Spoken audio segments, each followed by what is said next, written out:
যে হঠাৎ কি ঘটল, নির্বাচনী ফলাফলে মিউনিসিপ্যালিটি অঞ্চল বা শহরাঞ্চলে ভোটটা ভালো পেলেন না বলে কি তিনি বিরক্ত হলেন? হঠাৎ করে কাদের কাছে তিনি দেখাতে চাইছেন যে এই হকারদের জন্য কারা বিরক্ত হচ্ছেন, ভোট দিচ্ছেন না? যদি তারা লোভ করে থাকেন, সেটা যদি নিয়মের বাইরে করে থাকেন, তাহলে তো তার শাস্তি আছে। অর্থাৎ লোভ করে থাকলে উনি তো মুখে তাকে বলতে পারেন না, তার মানেই তিনি রাষ্ট্রীয় ব্যবস্থাটাকে অস্বীকার করছেন। এটা গণতন্ত্র থেকে রাজতন্ত্রে ফিরে যাওয়া, এটা জনবাদী ব্যবস্থা থেকে আধিপত্যবাদে পৌঁছে যাওয়া। অর্থাৎ এইটা যদি তিনি মুখে বলেন, ব্যবস্থা না নেন, তার মানে তিনি সংবিধানটা হাতে নিয়ে কাজ করছেন না, সংবিধানটা পাশে রেখে কাজ করছেন। বিজেপির সম্পর্কেও যে কথাটা বলা হতো, এমন কিছু যারা করতে চাইছেন সেটা হয়তো সংবিধান সম্মত নয়, এবং একই প্রশ্ন কিন্তু তার সামনে উঠবে, এবং আমাদের সঠিক ব্যবস্থা যেটা নেয়ার রাষ্ট্রের, সেটা রাষ্ট্রকে নিতে হবে। তিনি রাজ্যের মুখ্যমন্ত্রী, অ্যাডমিনিস্ট্রেটিভ যে দায়িত্ব তার ওপর আছে, ক্ষমতাও আছে। সুতরাং এমন যদি হয় কিছু বেআইনি হয়ে থাকে, এটা বিকেলবেলা বাচ্চা ছেলে সন্ধে করে ঘরে ঢুকলো, মা বকছেন, এইভাবে এটা মেটানো যায় না। এখানে যদি কোনো নিয়মভঙ্গ হয়ে থাকে, তাহলে যারা সেটা করেছেন তাদের সরকারি ব্যবস্থার মাধ্যমে শাস্তিযোগ্য অপরাধ যদি হয় সেই ব্যবস্থা নিতে হবে। তার যে বিভিন্ন কথাবার্তার মধ্যে আমরা বিভিন্ন সময় শুনেছি এবং ভিডিওতে দেখেছি, কতটা সত্যি মিথ্যে তো আমি বলতে পারবো না। কাউকে বলছেন তুই তো বোমা বাঁধিস, এই কথাটা বলা যায় না রাষ্ট্রীয় ক্ষেত্রে যিনি দায়িত্বে আছেন। এই ধরনের ঘটনা ঘটলে তাকে রাষ্ট্রীয়ভাবে ব্যবস্থা নিতে হবে।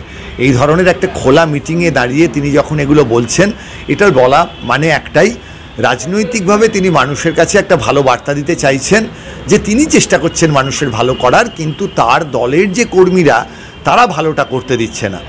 অর্থাৎ শাসক হিসেবে তিনি তার কৃতিত্ব নিচ্ছেন, একই সঙ্গে বিরোধী নেত্রী হিসেবেও তিনি তার কৃতিত্ব নিচ্ছেন। যে বিভিন্ন মানুষ যারা পরিবহন ক্ষেত্রে ধরুন টোটো চালাচ্ছেন, যারা রাস্তায় রাস্তায় ঘুরে ফেরি করছেন, যারা হাতিবাগানের ফুটপাতে বা গড়িয়াহাটের ফুটপাতে ব্যবসা করছেন, তাদের যে বেঁচে থাকার অধিকার, তারা তো ভীষণ কোনো রকম অপরাধ করছেন, দুর্নীতি করছেন এমন নয়।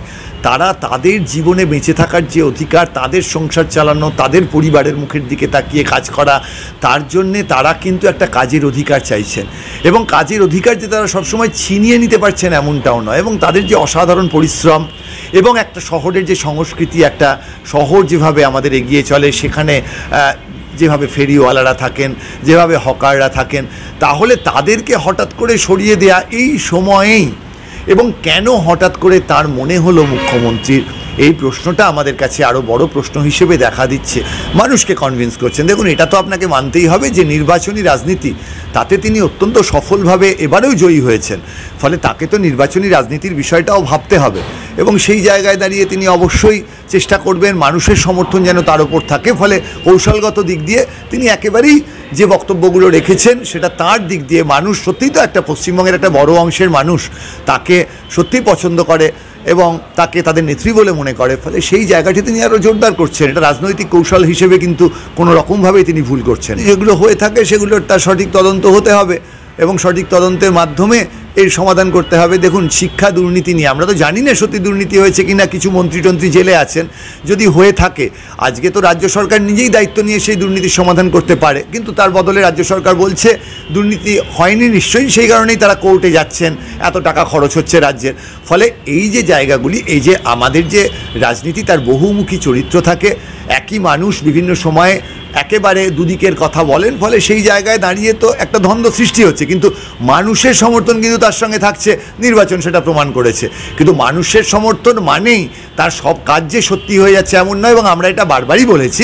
ধরা যাক লক্ষ্মীর ভাণ্ডারের মতো একটা ভালো কাজ তৃণমূল সরকার করেছে, আজকে যদি তৃণমূল সরকার বলে ভোটটা পেয়েছি লক্ষ্মীর ভাণ্ডারের জন্যে নয়, এই দুর্নীতিগুলো তার জন্য চলতে থাকবে, যদি হয়ে থাকে, সেটা তো সঠিক যুক্তি নয়। ফলে তৃণমূল কংগ্রেসের কাছে আমাদের আবেদন থাকবে যে আপনারা সঠিকভাবে বিশ্লেষণ করুন আপনাদের দলের মধ্যে।